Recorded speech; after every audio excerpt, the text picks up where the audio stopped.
warahmatullahi wabarakatuh. Bagaimana kabarnya hari ini? Semoga kalian semua tetap sehat dan tetap semangat untuk belajar. Hari ini kita akan membahas mengenai teks berita untuk siswa kelas 8. Apa saja yang akan kita bahas hari ini? Tentunya kalian penasaran kan? Untuk itu silahkan kalian cermati penjelasan berikut ini.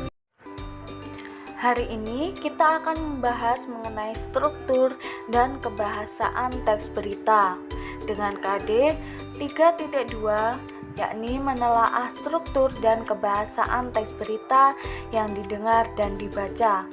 Indikator 3.2.1 menelaah struktur teks berita dengan tepat. 3.2.2 menelaah kebahasaan teks berita dengan tepat. Tujuan dari pembelajaran ini adalah yang pertama, siswa mampu menelaah struktur teks berita dengan tepat. Yang kedua, siswa mampu menelaah kebahasaan teks berita dengan tepat. Yang pertama, kita akan membahas mengenai struktur teks berita. Untuk itu, perhatikan piramida terbalik berikut ini.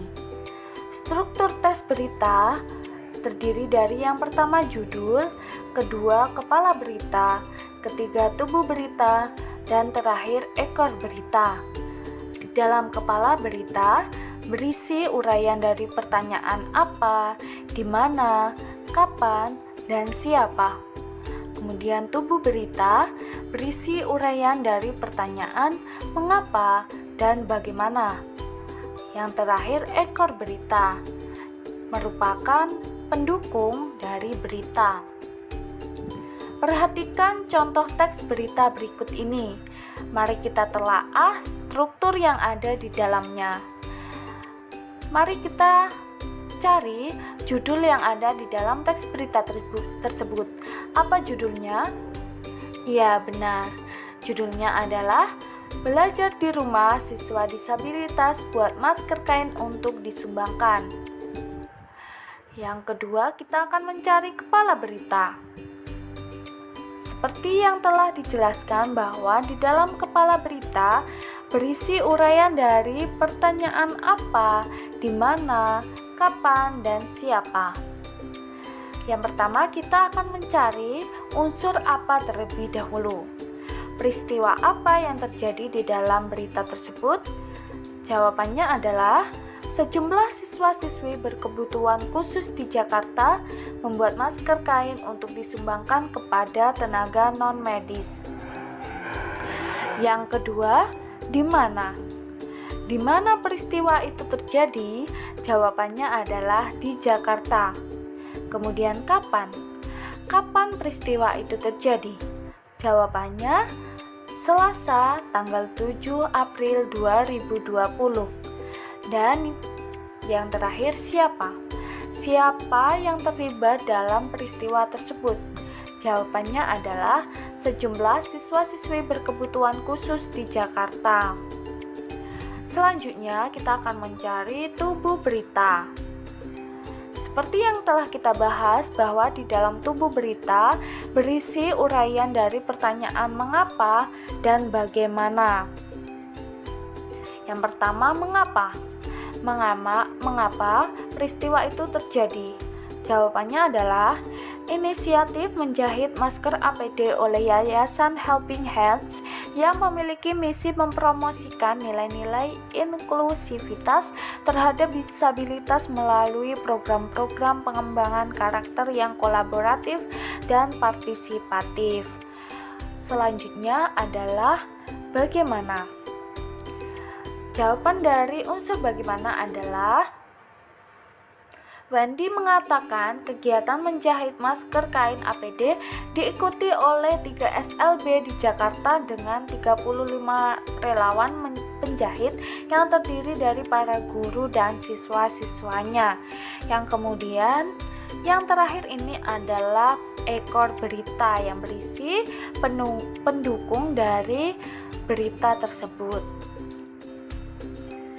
Selanjutnya, kebahasaan teks berita. Yang pertama, penggunaan kalimat langsung dan tidak langsung. Kalimat langsung merupakan sebuah kalimat yang merupakan hasil kutipan langsung dari pembicaraan seseorang. Cirinya terdapat tanda kutip. Perhatikan contoh berikut. Guru-guru dan siswa-siswi SMA LBB, SMA luar biasa untuk tuli, ikut turun tangan melawan COVID-19 dengan cara berkontribusi menjahit masker kain APD yang akan didonasikan kepada tenaga non-medis di garda depan, seperti petugas administrasi, kebersihan, dan keamanan di puskesmas atau rumah sakit, kata Direktur Eksekutif Yayasan Helping Hands, Wendy Kusumowidabdo. Di dalam kalimat tersebut terdapat tanda kutip yang menjadi ciri khas kalimat langsung. Kemudian kalimat tidak langsung. Kalimat tidak langsung merupakan kalimat yang melaporkan atau memberitahukan perkataan orang lain dalam bentuk berita. Cirinya biasanya ditambahkan konjungsi mengatakan, bahwa, dan perubahan kata ganti orang. Perhatikan contoh berikut. Wendy mengatakan, kegiatan menjahit masker kain APD diikuti oleh 3 SLB di Jakarta dengan 35 relawan penjahit yang terdiri dari para guru dan siswa-siswanya. Di dalam contoh tersebut terdapat kata mengatakan yang merupakan ciri dari kalimat tidak langsung. Yang kedua, verba atau kata kerja. Yang pertama, verba transitif merupakan kata kerja yang membutuhkan objek. Imbuhan yang digunakan memper, memperkan, mei, memperi, dan mekan. Perhatikan contoh kalimat berikut. Sejumlah siswa-siswi berkebutuhan khusus di Jakarta membuat masker kain untuk disumbangkan kepada tenaga non-medis. Perhatikan kata membuat. Membuat berasal dari imbuhan me dengan kata dasarnya adalah buat. Ciri khusus dari verba transitif yaitu kalimat aktifnya bisa diubah menjadi kalimat pasif. Perhatikan contoh berikut. Masker kain yang disumbangkan kepada tenaga non-medis dibuat oleh sejumlah siswa berkebutuhan khusus di Jakarta. Jadi tadi di kalimat aktif yang menggunakan kata membuat dirubah menjadi kalimat pasif dengan kata membuat dirubah menjadi dibuat. Selanjutnya, verba intransitif. Verba intransitif merupakan kata kerja yang tidak membutuhkan objek. Cirinya kalimat tidak dapat dipasifkan. Imbuhan yang digunakan antara lain ber, berkan, ter, dan kata kerja dasar seperti makan, minum, main, dan lain-lain. Contohnya, guru-guru dan siswa-siswi SMA LBB, SMA luar biasa untuk tuli, ikut turun tangan melawan COVID-19 dengan cara berkontribusi menjahit masker kain. Perhatikan kata berkontribusi. Kata berkontribusi merupakan kata yang berimbuhan ber dengan kata dasar adalah kontribusi. Dan ini tidak dapat dipasifkan.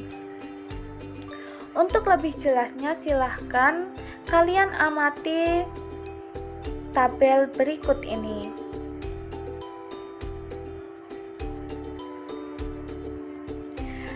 Apa sih manfaat mempelajari struktur dan kebahasaan teks berita? Yakni yang pertama, belajar menerapkan bahasa yang baik dan benar. Yang kedua, melatih kemampuan menulis. Yang ketiga, terbiasa mengerjakan soal yang panjang. Dan yang keempat, belajar membaca cepat. Nah, itu tadi penjelasan mengenai materi, struktur, dan kaidah kebahasaan teks berita. Semoga video ini dapat membantu kalian dalam memahami struktur dan kaidah teks berita. Terima kasih. Sampai jumpa di video selanjutnya. Assalamualaikum warahmatullahi wabarakatuh.